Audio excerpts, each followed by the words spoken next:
சிலருக்கெல்லாம் திருமணமே அப்படி ஆகிடும். அது ஐயோ அது அது எல்லாமே உண்மையாகவும் இருக்கும் நீங்கள் சொல்கிறது. பயங்கர பொல்லாத குடும்பம், இன்னும் சொன்னால் அது ஃப்ராடு குடும்பம்னே சொல்லுவோம்.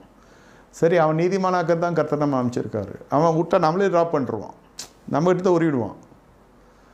அவங்ககிட்ட எப்படி போகணும், அதான் பக்குவம்.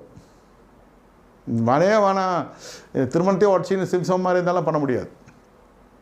ஆன திருமணத்தை சொல்கிறேன், ஆவறதுக்கு முன்னே அதெல்லாம் யோசிச்சிடணும்.